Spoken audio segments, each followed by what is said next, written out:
Hello दोस्तों, नमस्कार। Santoshi IAS में आप सभी का स्वागत है। आज यहाँ पर हम प्रैक्टिस सेट नंबर 4 लेकर आए हैं। यहाँ पर प्रैक्टिस सेट नंबर 4 आपका यूथ पब्लिकेशन का जो प्रैक्टिस बुक आई है उसका 5 इसमें सेट हैं। पांचों सेट आपको हम करवा देते हैं, ठीक है। तो डेली आपका एक सेट आएगा, 5 दिन में 5 सेट आपको कंप्लीट कर दिया जाएगा। तो आप अगर नए होंगे तो प्लीज़ चैनल को सब्सक्राइब कर लीजिएगा और वीडियो को लाइक कर दीजिएगा। इससे पहले हमने ध्येय का प्रैक्टिस सेट करवाया था, तो वही सब बार बार क्वेश्चन रिपीट हो रहे थे, तो मैंने सोचा अब 4 आपका बहुत काफ़ी हो गया है, तो 5 अलग करवा देते हैं। तो आप डाइवर्सिफाई जो क्वेश्चन करेंगे, मतलब वहाँ भी करेंगे यहाँ पर, तो आपको अगर वहाँ पर किसी भी प्रकार का क्वेश्चन देगा तो आपको मतलब कोई प्रॉब्लम नहीं होगा पेपर में।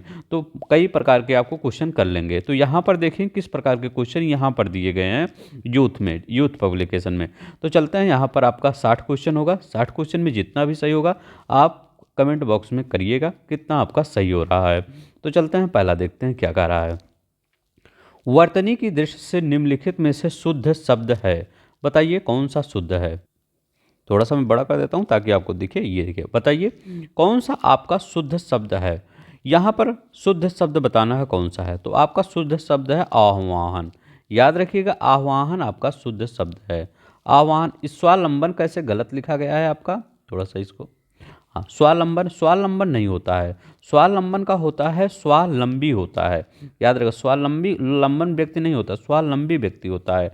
तो उसको कैसे लिखे जाते, लंबी, स्वावलंबी, ठीक है, ऐसे लिखा जाता है। आधा सा वापे अकमंत्रा, फिर वा रहेगा, फिर लापे अंक बुंदी बील, स्वावलंबी होता है ये है, ठीक है। स्वावलंबी हो गया। इसके बाद यहाँ पर निरावलंब लिखा गया है, निरावलंब। तो निरावलंब नहीं होता है, ये होता है इसका निरालंब, निरालंब, ठीक है। और आपका ये आह्वान ये गलत लिखा था, ये आपका सही लिखा था। तो निरालंब, निरावलंब नहीं होता है, निरालंब होता है। और ये स्वाव आधा सा वापयक मंत्रा फिर वा रहेगा, स्वावलंबी ये वाला होता है, ठीक है। तो आई होप आपका सही होगा। दूसरा क्वेश्चन देखते हैं, दूसरा क्वेश्चन क्या सही है इसमें। दूसरा क्वेश्चन कर रहा है, वर्तनी की दृष्टि से निम्नलिखित में से कौन सा शब्द अशुद्ध है। सब सही लिखा गया है, सिर्फ एक अशुद्ध है। वो कौन सा है जो अशुद्ध है। तो यहाँ कैलाश लिखा गया है, तिरस्कार लिखा गया है, पुरस्कार लिखा गया है, परशिष्ट लिखा गया है। तो इसमें क्या आपका परशिष्ट लिखा गया है, परशिष्ट नहीं, मैं तो सही बोल दिया, ठीक है।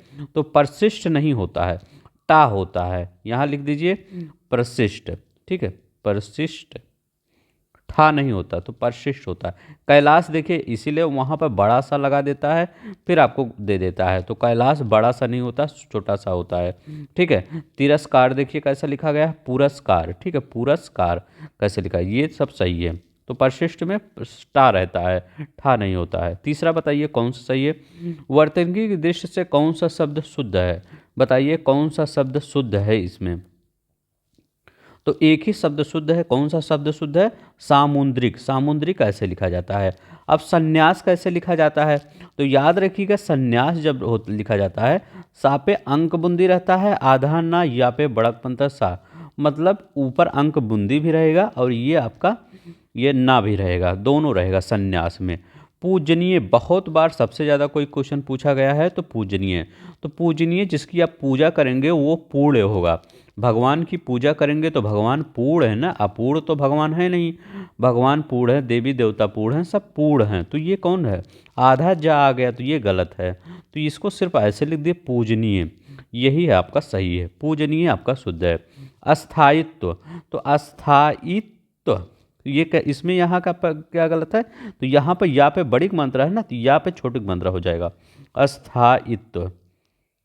चाहता तो मैं आपका ABCD लगा के कर देता, लेकिन थोड़ा बता दूंगा तो आपको थोड़ा रिवीजन हो जाएगा। वैसे भी मैंने 25 घंटे का पूरा घटना चक्र पूर्वावलोकन जो आरोप आरोप लिया आया है उसको तो समाप्त कर दिया, जाके वहाँ प्लेलिस्ट बना है देख लीजिए। अस्थायित्व ऐसा लिखा जाता है, या पे बड़ी मात्रा नहीं रहता, ठीक है। तो आपका यहाँ पर क्या था, सामुद्रिक एकदम सही है। 4 नंबर का क्वेश्चन देखते हैं। निम्न विकल्पों में उस विकल्प का चयन कीजिए जो दिए गए वाक्य को सही भेद विकल्प हो। वह संतुष्ट थे इसलिए उसने कभी शिकायत नहीं की। तो इसमें बताइए क्या आपका सही है, सरल वाक्य है या संयुक्त वाक्य है या संदेहवाचक वाचक वाक्य है या मिश्र वाक्य है?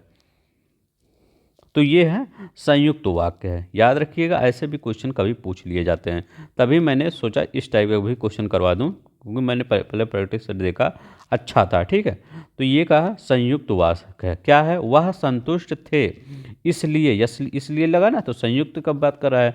इसलिए क्यों? क्योंकि उसने कभी शिकायत नहीं की। तो ये आपका संयुक्त वाक्य है, सरल वाक्य नहीं है, ना इसमें संदेह कहीं है या न मिश्र है। ठीक है, चलते हैं, देखते हैं पांचवा। देखिए, वर्तनी की दृष्टि से शुद्ध है। वर्तनी की दृष्टि से शुद्ध क्या है? कौन सा एक? तो ये सबसे ज़्यादा पूछा जाता है। कवित्री सबसे, मतलब अगर देखा जाए तो सबसे ज़्यादा बार कोई क्वेश्चन पूछा गया है तो यही।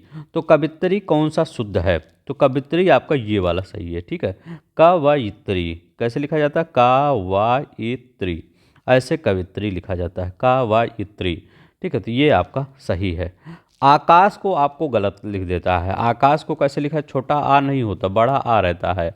आकाश में बड़ा आ रहता है, याद रखिएगा, बड़ा आ। एक बहुत आपको पूछा जाता है कैबिनेट। कैबिनेट बहुत बार पेपर में आप पढ़ते होंगे, लेकिन कैबिनेट की मतलब वो नहीं देखते होंगे वर्ड क्या, कैसे कैबिनेट लिखा गया है। तो कैबिनेट ऐसे लिखा जाता है, आपके हिंदी में ऐसे ही होता है, और बाहर चाहे जो हो, कैबिनेट ऐसे लिखेंगे तब आपका जाके सही होगा। त्योहार कैसे लिखा जाता है? त्योहार, तो याद रखिएगा, त्योहार ऐसे लिखा जाता है, या पे या औक मंत्र नहीं रहता, त्योहार। ये आपका शुद्ध है। जो आपका बड़ा लगता है, बड़ा आ नहीं लगता, त्योहार ये होता है। तो अब एक जैसे परिशिष्ट था, एक ऐसे भी बना दिया जाता है, अंत्येष्टि। याद रखिएगा, अंत्येष्टि ऐसे लिखा जाता है, वहाँ ठा लगा के बना दिया जाता है। तो ये याद रखिएगा, कवित्री सही है। शुद्ध वाक्य कौन सा है? बताइए, शुद्ध वाक्य इसमें कौन सा है? अनेकों, अनेकों गलत होता है, अनेकों बार ये आपका शब्द गलत होता है, अनेक बार आया है। ठीक है, वह अनेक बार। मैं माँ को एक कार्ड लिखा, मैंने माँ को एक कार्ड लिखा, मैंने अगर यहाँ लिख देते तो आपका सही हो जाता है, ये भी गलत हो गया। कह रहा शरीर पर कई अंग होते हैं, तो शरीर में कई अंग होते हैं, शरीर पर कहीं अंग नहीं होते हैं, जैसे कहीं, सॉरी, पर मतलब क्या, उस पर रखे गए, रखे नहीं गए, उससे जुड़े हैं, तो जुड़े हैं क्या, तो शरीर में कई अंग होते हैं। ये भारत की राजभाषा हिंदी है, तो ये एकदम बिल्कुल सही है, इसमें कोई प्रॉब्लम नहीं है। अगर आपको पसंद आ रहा होगा, आगे भी 5 प्रैक्टिस सेट आपको चाहिए होगा, तो प्लीज़ चैनल को सब्सक्राइब कर लीजिएगा, और वीडियो को लाइक और बेल आइकन दबा लीजिएगा, ताकि तुरंत जैसे ही मैं डालूँ वैसे आप देख लें। ठीक है, नहीं तो अगर नहीं दबाएंगे तो हो सकता है वीडियो बाद में मिले आपको। अकस्मात शब्द के लिए इसमें से उपयुक्त पर्यायवाची शब्द कौन सा है? अकस्मात के लिए, तो अकस्मात के लिए उपयुक्त पर्यायवाची क्या है?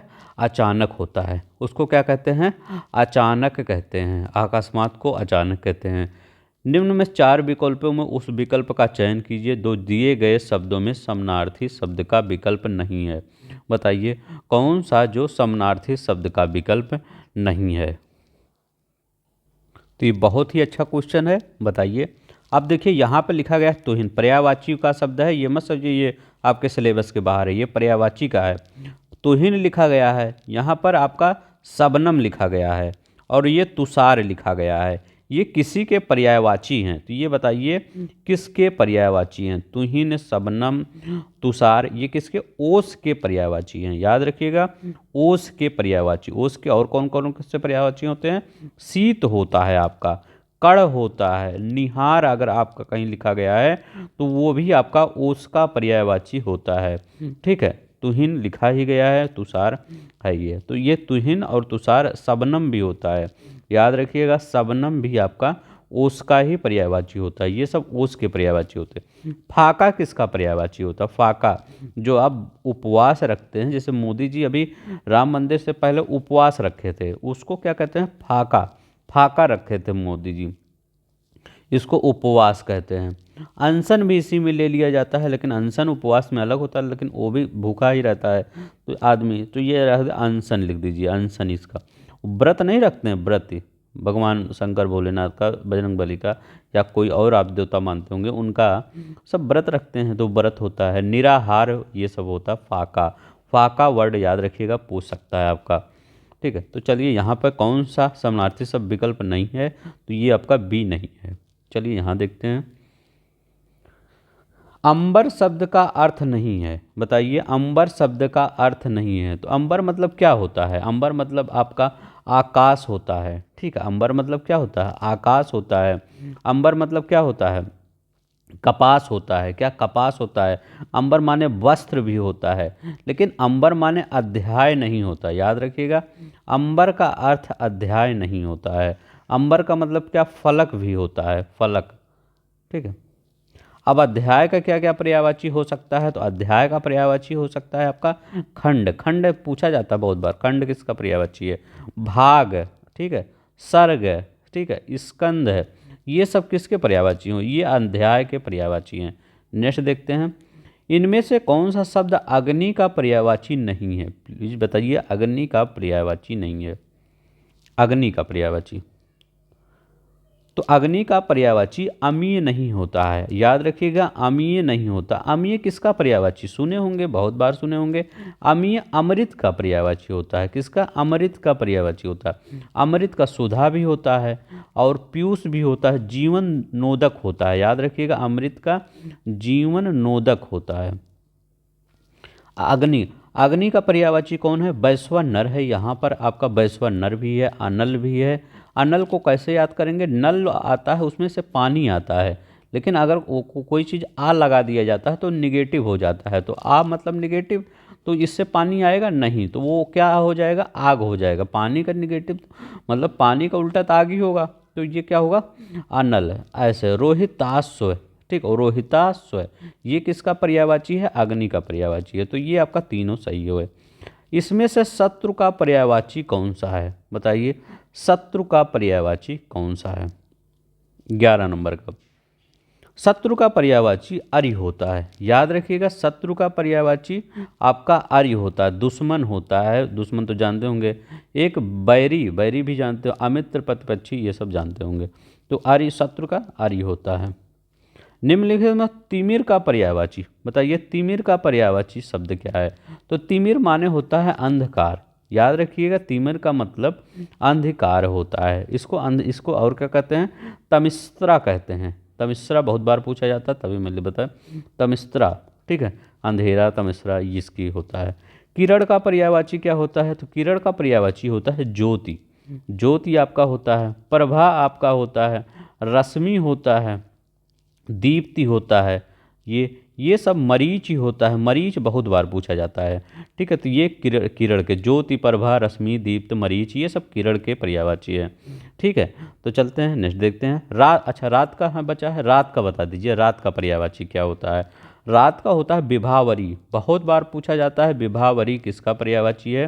रात का। यामिनी, यामिनी, यामिनी ना, अब तो नाम रखने लग रहे हैं बच्चियों का, यामिनी, ठीक है। तो यामिनी मतलब वो बच्ची का नाम क्या है? यामिनी है, ठीक है। छड़दा, छड़दा क्या है आपका? ये किसका? रात का पर्यायवाची है। त्रियामा, त्रियामा किसका पर्यायवाची है? आप वो रात का पर्यायवाची है, ठीक है। छड़दा और त्रियामा रात के। सरवरी, याद रखिएगा, सरवरी आपका रात्रि का पर्यायवाची है। सरवरी रात का पर्यायवाची है। रजनी किसका पर्यायवाची है? रजनी आपका रात का पर्यायवाची है। निशा किसका पर्यायवाची है? रात का पर्यायवाची है, ठीक है। ये सब रात के। अब देखिए, थोड़ा सा डिटेल में बताऊंगा, क्योंकि आपको ABCD कर दूंगा तो वो आपके लिए भी बेनिफिट नहीं होगा, और फिर आप कहें वो मतलब जो अगर पता चला वही वाला, ये मतलब इसमें मैं बता दिया अंधकार, पता चला किरण से क्वेश्चन पूछ लिया, तो आप क्या कहेंगे? तो फिर कहेंगे सर पढ़ाई नहीं थे, तो किरण इसीलिए मतलब मैं सब पढ़ा दिया हूँ आपको। वहाँ जाइए, घटना चाहूँगा, लगभग 25 घंटे का वीडियो बना है, ठीक है। वहाँ पर जाइए, देखिए, सब पार्ट वाइज डिटेल में, सब चैप्टर वाइज दिया गया है, ठीक है। सब ट्रिक से बताया हूँ। तो वहाँ पर जाके प्लीज़, जो लोग नए होंगे प्लीज़ सब्सक्राइब कर लेंगे चैनल।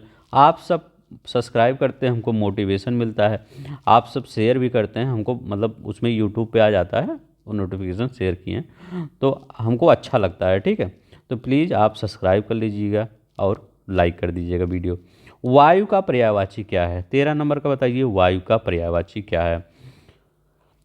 तो वायु का पर्यायवाची अनिल होता है, याद रखिएगा। वायु का पर्यायवाची अनिल होता है। अनल किसका पर्यायवाची होता है? आग का पर्यायवाची होता है। आग का पावक, धाम, धूमकेतु, किरसाणु बहुत बार पूछा जाता है, किरसाणु, ठीक है। तो ये आपका वायु का क्या होता है, अनिल होता है। एक इसमें परकंपन याद रखिए, बहुत बार पूछा जाता है। परकंपन किसका पर्यायवाची होता है, परकंपन आपका इसी अनिल का, मतलब वायु का ही पर्यायवाची होता है। मतलब कंपन नहीं करता, हवा चलती है तो पेड़ पौधे कंपन ऐसे करते रहते हैं। वात होता है ना, वात, ठीक है, ये भी आपका इसी अनिल का पर्यायवाची है। आग का पर्यायवाची है, बताइए आग का पर्यायवाची। आज का आपका अच्छा स्कोर होगा क्योंकि मुझे लग रहा है ज़्यादा टफ नहीं है, सही है। तो आग का पर्यायवाची कौन सा है, तो आग का पर्यायवाची कौन सा है, आग का अनल अभी हम बताए हैं, आग का अनल पर्यायवाची होता है। क्या, आग का आपका अनल होता है। नेक्स्ट देखते हैं, आकाश का पर्यायवाची शब्द नहीं है, बताइए आकाश का पर्यायवाची शब्द नहीं है। तो आकाश का अवनी नहीं होता, याद रखिएगा, अवनी पृथ्वी का होता है। ये पिछले साल पूछा गया था आपके आरओ यारों में, ठीक है। तो मतलब 2021 में जो पेपर हुआ था उसमें अवनी किसका पर्यायवाची होता है, याद रखिएगा, आकाश का अवनी नहीं होता, ये पृथ्वी का पर्यायवाची होता है। किसका, पृथ्वी का पर्यायवाची होता है अवनी, ठीक है। आप पूछेंगे व्योम किसका पर्यायवाची होता है, तो ये आपका व्योम आकाश का पर्यायवाची होता है। नभ आकाश का, अनंत आकाश का पर्यायवाची होता है। एक याद रखिएगा धव, ठीक है, धव, धव क्या होता है, इसको आकाश का पर्यायवाची कहते हैं, धव। एक तारापथ होता है, तारापथ, तारापथ आकाश का होता है। और शून्य, शून्य भी आकाश का होता है। अंतरिक्ष भी आकाश का होता है। तो मैं देख लीजिएगा, ये मतलब सब जितने बताएं ये सब आकाश के होते हैं। पीयूष का पर्यायवाची शब्द क्या है, तो पीयूष का पर्यायवाची एकदम सिंपल क्वेश्चन है। पीयूष का पर्यायवाची वो आपका अमृत होता है। उसको पीयूष को, पीयूष ये मतलब इसको अमृत, अमीय भी कहते हैं, अमीय याद रखिएगा, अमीय भी कहते हैं, अमीय भी, सोम भी कहते हैं, ठीक है। ये तो आज अच्छा आपका होना चाहिए स्कोर, क्योंकि सिंपल है। आपको इससे कॉन्फिडेंस आएगा, थोड़ा सा सिंपल आएगा तो कॉन्फिडेंस भी बूस्ट होगा। हो सकता है इस समय लोगों को कॉन्फिडेंस डाउन हो रहा हो, ठीक है। राम बहुत बहादुर है, इस वाक्य में कौन सा शब्द विशेष है, बताइए। विशेष शब्द पूछ रहा है, राम बहुत बहादुर है, तो इसमें कौन सा विशेष है, तो राम ही विशेष है, क्योंकि बहादुर तो उसकी विशेषता है ना, विशेषता मतलब विशेषण है। तो यहाँ पर आपका राम होगा विशेष, बहादुर आपका विशेषण। जिन संज्ञाओं की विशेषता बताई जाती है उन्हें क्या कहते हैं, बताइए। जिन संज्ञाओं की विशेषता बताई जाती है उसको क्या कहते हैं, तो उसको विशेष कहते हैं। किसकी विशेषता बताई जा रही है, जैसे राम, राम बहादुर है, तो बहादुर किस, कौन किसकी है, तो राम की है ना, तो राम ही विशेष से है। तो जिन संज्ञाओं की, तो ये संज्ञा है आपका राम, तो राम की ही तो विशेषता बताई जा रही है, तो उसे विशेष से कहते हैं। जिनकी विशेषता बताई जाती है वो विशेष। जैसे घोड़ा काला है, तो घोड़ा काला है, तो काला मतलब किसकी विशेषता बताई जा रही है, घोड़े की विशेषता बताई जा रही है कि वह काला है, तो किसकी, जिसकी विशेषता बताई जाए वो विशेष है। ये भी क्वेश्चन पिछली बार आया था। वह श्रेष्ठ उपासक है, वाक्य में प्रयुक्त विशेष वाक्य विशेष कौन सा है, 19 नंबर का बताइए। वह श्रेष्ठ उपासक है, विशेष से बताइए उसमें कौन सा है। तो उपासक जो होता है आपका, ये आपका विशेष है, मतलब किसी व्यक्ति की बात कर रहे हैं, वह उपासक है। उपासक मतलब कैसा उपासक है, जैसे आप कह देंगे अच्छा उपासक नहीं है, मतलब खराब उपासक है, या श्रेष्ठ उपासक, तो बन जा रहा है। तो उपासक ये विशेष हो जाएगा, और श्रेष्ठ क्या हो जाएगा, वो विशेषण उसका है, मतलब उसकी विशेषता बता रहे हैं कि वो है, ठीक है। 19 नंबर का चलते देखते हैं। 20 नंबर का विशेषण शब्द कौन सा है। विशेषण वैसे बहुत सिंपल होता है, इसमें कुछ देखना नहीं होता है, ठीक है।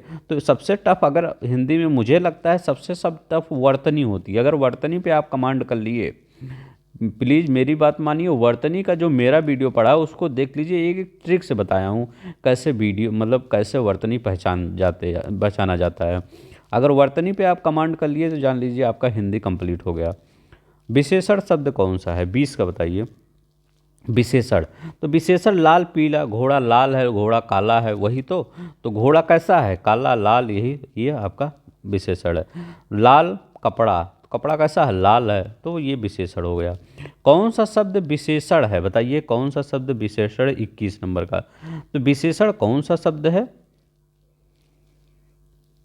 तो ये इसमें आपका कौन सा विशेषण है, ये आपका निपट, ठीक है, याद रखिएगा निपट आपका विशेषण है। अब कैसे, कौन सा विशेषण है ये गुणवाचक, कैसे पता चलेगा, जैसे गुणवाचक, ये गुणवाचक, ठीक है, तो वो निपट, मतलब निपट क्या है, एक उसका गुण है, ठीक है, तो ये गुणवाचक विशेषण है निपट।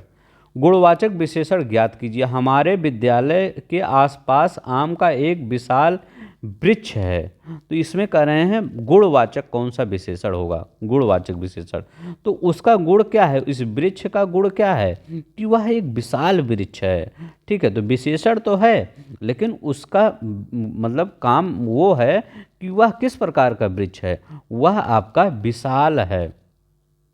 तो जैसे गुणवाचक में कौन आता है, किसी का स्वभाव बताना हो, किसी का आकार, अगर आकार उकार बताना है, आकार प्रकार की छोटा बड़ा, वो आपका गुण होता है। रूप रंग बताना है तो वो गुण होता है। उसका अगर भाव गुण मतलब भाव दोष ये सब बताना होता है तो वो गुण होता है, ठीक है। दोष भी आता है, ये मत सोचिए गुण मतलब उसका वो, दोष भी उसमें कौन सा गुण है, दोष वाला गुण है तो वो भी आ जाता है। तो वृक्ष का कौन सा आकार, अभी हम कहें ना आकार उकार, तो विशाल है, तो वृक्ष का विशाल है, ये गुणवाचक है, ठीक है। सफ़ेद कमीज में कौन सा विशेषण है बताइए, सफ़ेद कमीज में, तो सफ़ेद कमीज में कौन सा विशेषण है, अभी हम कहें रूप रंग, तो रूप रंग मतलब क्या, गुणवाचक विशेषण। मेरी बातों को ध्यान से सुना करिए, आधा क्वेश्चन तो वैसे ही हो जाएगा। किसी संज्ञा या सर्वनाम शब्द की विशेषता बताने वाले शब्द क्या कहलाते हैं, जो किसी संज्ञा और सर्वनाम की विशेषता बताते हैं वो क्या कहते हैं हम, तो वही बता रहे हैं, विशेषण ही कहते हैं, विशेषण कहते हैं ना। विशेषण का लिंग किसके अनुसार बदलता है, विशेषण का लिंग किसके अनुसार बदलता है, तो विशेषण का लिंग किसके अनुसार बदलता है, विशेष के अनुसार बदलता है, ठीक है। तो कैसे पता चलता है, जैसे राम, राम अच्छा है, तो ऐसे मैं लिखता हूँ राम अच्छा, लिंग पूछ रहे हैं तो अच्छा है, राम अच्छा है, कोई व्यक्ति है वो राम है, वो अच्छा लड़का है, तो राम अच्छा है। अगर मैं कह रहा हूँ कि सीता, सीता, अब अच्छा है तो नहीं लिखेंगे, लिखेंगे अच्छी है ना, तो अच्छी है। अब क्या इसमें चेंज हुआ, चेंज क्या हुआ, अगर हम यहाँ राम कर दिए हैं और यहाँ सीता कर दिए हैं, तो सीता अच्छी है, तो या क्या कर रहे हैं यहाँ, सीता आपका अच्छी हैं, तो याद रखिएगा सीता अच्छी, तो ये अच्छा का अच्छी बन गया, किसके अनुसार बन गया, ये विशेष के अनुसार तो बना है, ये विशेष के अनुसार ही ये चेंज हो रहा है। विशेष अगर ये अलग होता तो कैसे जाए, लक्ष्मण अच्छा है, अगर लक्ष्मण यहाँ कर देते तो लक्ष्मण अच्छा है, तो ये ऐसे होता है, ठीक है। तो ये आपका कौन सा विशेष के अनुसार लिंग होता बदलता है। विशेषण मूलतः कितने प्रकार के होते हैं, देखिए विशेषण कभी ये 6 प्रकार के, कभी 7, मतलब कई हो सकते, लेकिन ये मूलतः पूछ रहा है, तो मूलतः जैसे यहाँ पर हम सिर्फ मूलतः में आवृत्तिवाचक क्रमवाचक नहीं ले रहे हैं, यहाँ पर सिर्फ गुणवाचक ले रहे हैं। एक गुणवाचक होता है, एक संख्यावाचक होता है, इसी में क्रमवाचक ये सब आ जाता है, ठीक है, और इसी में एक परिमाणवाचक होता है, और एक सार्वनामिक विशेषण। तो मूलतः अगर पूछे तो आप 4 ही होते हैं, तो मूलतः 4 प्रकार के विशेषण होते हैं, ठीक है। अब इसमें भी परिमाणवाचक में भी भेद होते हैं, निश्चित परिमाणवाचक, अनिश्चित परिमाणवाचक, सार्वनामिक, मूल सार्वनामिक, यौगिक सार्वनामिक, तो ये मतलब होते हैं, लेकिन मूलतः पूछ रहा है तो 4 ही बताइए। अपील शब्द क्या है, अपील 27 का बताइए, अपील शब्द क्या है, तो अपील एक आप विदेशज शब्द है, ये कहाँ अंग्रेजी भाषा से लिया गया है, ठीक है, कहाँ से, वे मतलब विदेशज शब्द है, ये अंग्रेजी भाषा का शब्द है। आलमारी किस भाषा का शब्द है, वैसे तो ये आपका शायद कम ही पूछा जाता है, लेकिन देख लीजिए हो सकता है कभी कोई आ जाए। तो आलमारी, तो आलमारी कौन सा है, पुर्तगाली शब्द है। चलते हैं अपने इस पे। आद्रक का तद्भव क्या होगा बताइए, आद्रक का तद्भव क्या होगा, 29 नंबर का, सिंपल है। तो आद्रक का क्या होता, अदरक होता, अदरक नहीं होता, अदरक होता है, का होता है, खा में कंफ्यूज मत होइएगा, आद्रक का अदरक होता है, ठीक है, तो आद्रक का अदरक होता है। अब यहाँ पे लिखा गया है वो है आद्र, आद्र में एक गीला जो नहीं तो एक गीला होता है, ठीक है, याद रखिएगा। अंगरखा का बताइए, अंगरखा का तद्भव क्या होगा, अंगरखा, तो अंग रखा का खा है ना, तो ये आपका क्या है, तद्भव है। तो ये इसका ये मतलब इसका वो क्या होगा, ये अंग रखा शब्द क्या है, तो ये तद्भव है, ये खा है, तो ये तद्भव है। अगर खा आ जाए वो तद्भव ही होता है, अगर चंद्र बिंदी आ जाए तो वो तद्भव ही होता है 99.9 पर। तो अंग रखा क्या है आपका, तद्भव है। ठीक, नेक्स्ट चलते हैं, 30 हो गया। 31 नंबर का, कौन सा तद्भव नहीं है, बताइएगा 31 नंबर में कौन सा तद्भव नहीं है, वो तत्सम है। अब देखिए यहाँ पर लिखा गया है अग्नि। अग्नि, अग्नि का तो आग जानते ही होंगे आप, तो अग्नि का क्या होता है, अग्नि का आग होता है, तो ये इसका आग होता है, तो ये आपका तत्सम है, ये तत्सम है, इसका तद्भव अग्नि का आग होता है। ठीक है, तो अब यहाँ देखिए 8 है, 8 को क्या कहते हैं, 8 को, ये तो हम सब बोलते हैं 8 है, 8 को अष्ट कहते हैं ना, तो ये अष्ट होता है, अष्ट, ये आपका तत्सम है, अष्ट। और आधा, आधा को क्या कहते हैं, तो आधा को आद्र कहते हैं, आद्र, ये धर है, ये ऊपर लगाई जाती है। आम को क्या कहते हैं, तो आम्र को आम कहते हैं, आम्र। ठीक है, तो आम को आम्र कहते हैं, ये तत्सम शब्द लिख रहे हैं हम सब यहाँ पर, तत्सम। ठीक है, तत्सम, लेकिन यहाँ पे ये आपका तद्भव नहीं था, तत्सम था, इसका तद्भव बना दिया, अग्नि का आग। एकल का तद्भव शब्द बताइए, 32 को बताइए, एकल का तद्भव शब्द बताइए। तो एकल का तद्भव शब्द क्या होगा, एकल मतलब तत्सम है, इसका अकेला होता है, क्या होता है, एकल का अकेला होता है, याद रखिएगा। अज्ञान शब्द का तद्भव रूप कौन सा होगा, अज्ञान शब्द का तद्भव रूप कौन सा होगा, तो अज्ञान का शब्द का तद्भव रूप तो अजान होता है, याद रखिएगा, अज्ञान का अजान होता है। ठीक है, अजान का अज्ञान का अजान। कौन सा तत्सम शब्द है, इसमें बताइए कौन सा तत्सम। अब देखिए यहाँ चंद्र बिंदु आ गया तो इसको हटा दीजिए। ठीक है, आक, अंक, अंजलि, इसमें बताइए कौन सा है आपका, तो अंक, अंक आपका एक तत्सम शब्द है, इसका तद्भव क्या होता है, तो इसका तद्भव याद रखिएगा आँख होता है, क्या आँख होता है इसका तद्भव। अब देखिए यहाँ पर इसमें आप कंफ्यूज होंगे, क्योंकि ये अंजलि और पढ़ने में तो एक ही लगता है, ये जो अंजलि लिखा गया है ये आपका तद्भव है, ये आपका तद्भव है, याद रखिए तद्भव, इसका अगर तत्सम बनाएंगे तो ये होता है अंजलि, अंजलि, आधा ना रखिए, ये आपका अंजलि, ये आपका तत्सम है, ये याद रखिएगा तत्सम। नहीं तो आप कहीं अंजलि अंजलि पढ़ने में तो सेम ही लग रहा है, लेकिन थोड़ा सा चेंज है, सिर्फ मात्रा का चेंज है। ठीक है, अगर छोटी का मात्रा लग जाता है तो ये तत्सम हो जाता है, और बड़ी का मात्रा लग जाता है तो तद्भव हो जाता है। ठीक है, याद रखिएगा।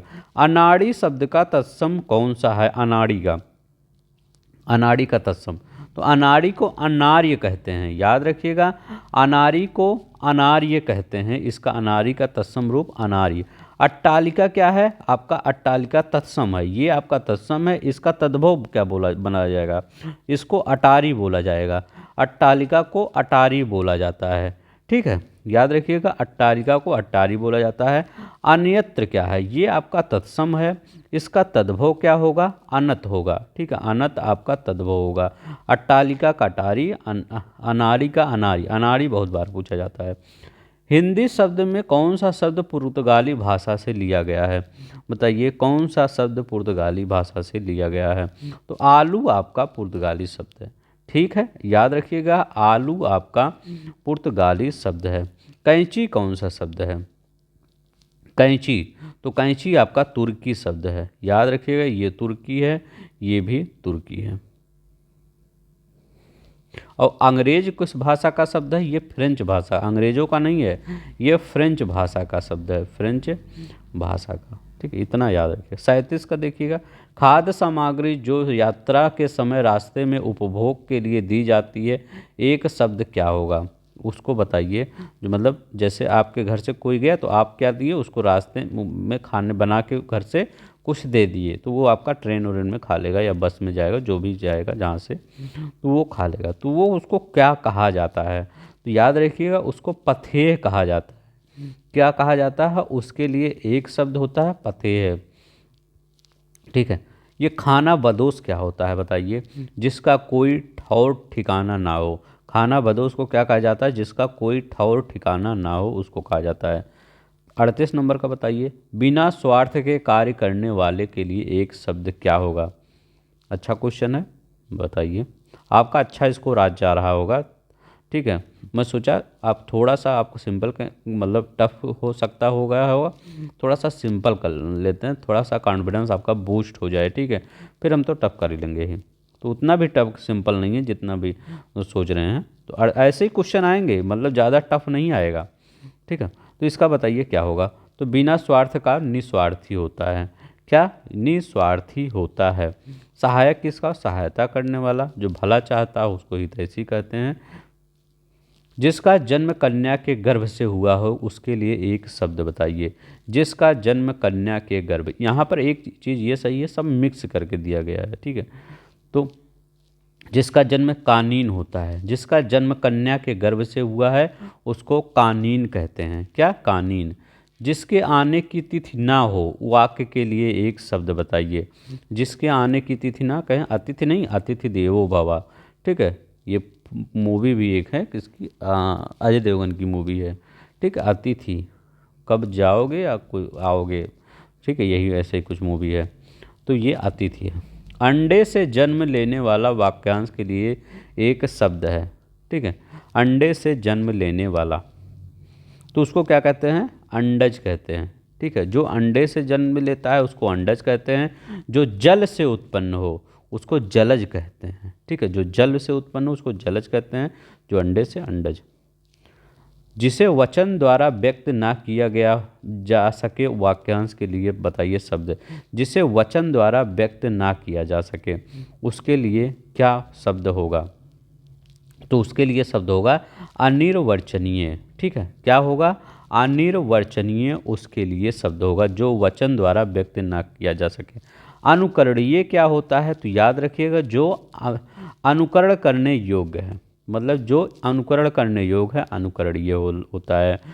अलौकिक क्या होता है? जो इस लोक में ना दिखे, मतलब जो इस लोक में तो लौकिक हो गया, अब जो आ लग गया मतलब इस लोक का ही नहीं है, तो उसको जो इस लोक का ना हो मतलब उसको अलौकिक होता है।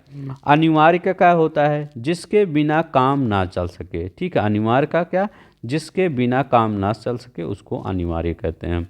अब देखिए, जो सबके आगे रहता हो उसको क्या कहते हैं? जो सबके आगे रहता हो उसको, उसके लिए एक शब्द बताइए। तो उसके लिए एक शब्द होगा अग्रणी। अग्रणी कहते हैं जो सबके मतलब आगे रहता हो उसको अग्रणी कहते हैं, ठीक है। अग्रिम किसको कहते हैं? आगे आने वाला। जैसे 10 लोग यहाँ खड़े हैं तो ये आगे ये बंदा आके यहाँ खड़ा हो गया, तो ये अग्रिम होता है, ठीक है। ये अग्रिम होता है, ठीक है। अग्र गढ़ क्या होता है? जिसकी गिनती हो, तो जिसकी गिनती हो उसको अग्रगढ़ कहते हैं, ठीक है। इसको जिसकी गिनती हो।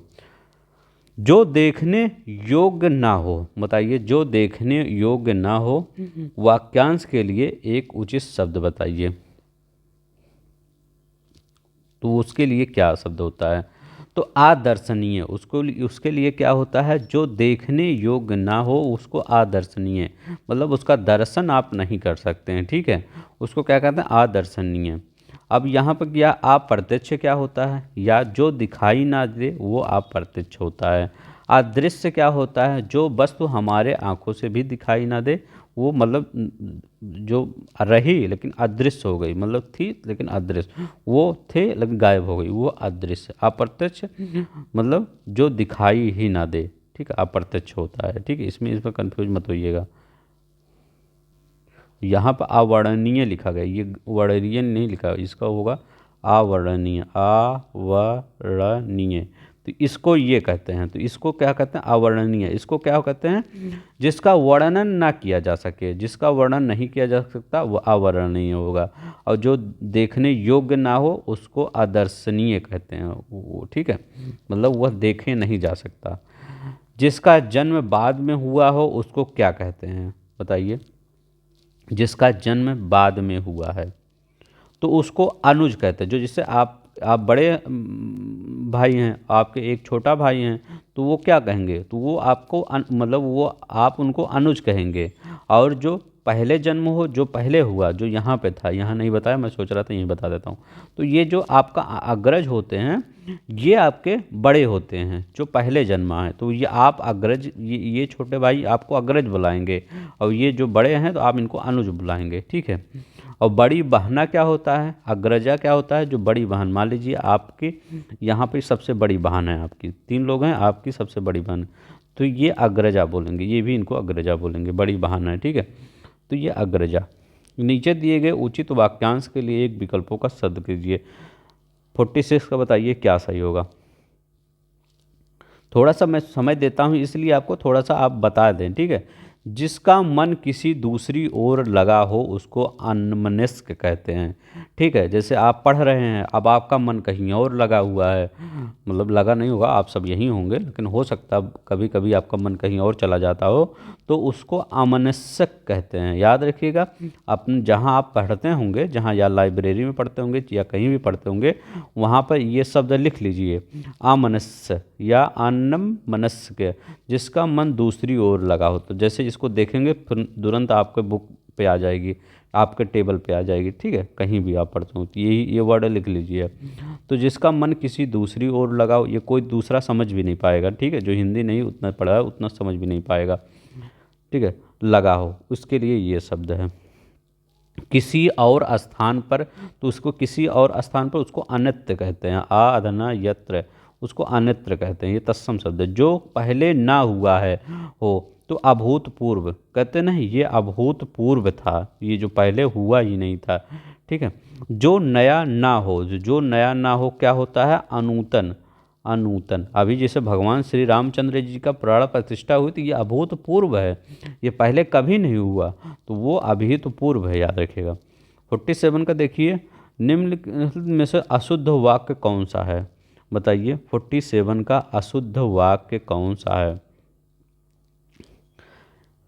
तो यहाँ लिखा गया है, देश में सर्वत्र शांति होना चाहिए, सर्वत्र शांति ये गलत है, ठीक है। देश लिखा गया, देश में सर्वत्र शांति होनी चाहिए, मतलब ये आपका इसमें क्या गलत है, ये लिखा गया है, तो यहाँ पर यही आपका गलत है, सर्वत्र शांति होनी चाहिए, ठीक है, मतलब सब जगह शांति होनी चाहिए, और आपका सब सही है।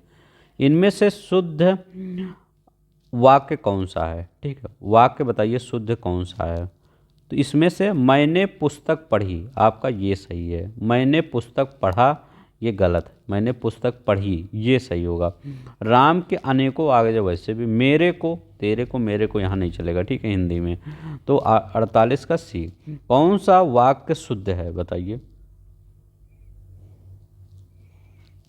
दही खट्टा है, ये आपका शुद्ध है, या दही खट्टी है, तो बताइए कौन सा इसमें सही है। अब यहाँ पूछ रहा है, ये आपका 2 कॉन्सेप्ट क्लियर हो जाएगा कि पुल्लिंग और स्त्रीलिंग का दोनों कॉन्सेप्ट क्लियर हो जाएगा।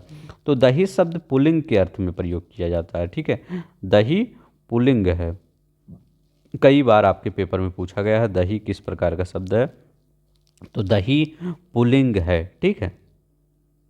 जो मतलब ऐसा याद रखिए, दूध एवं दही से बने पदार्थ हमेशा पुल्लिंग में, पनीर क्या होता है आपका पुल्लिंग हो, जो दूध और दही से पदार्थ बने वो हमेशा पुल्लिंग ही होते हैं।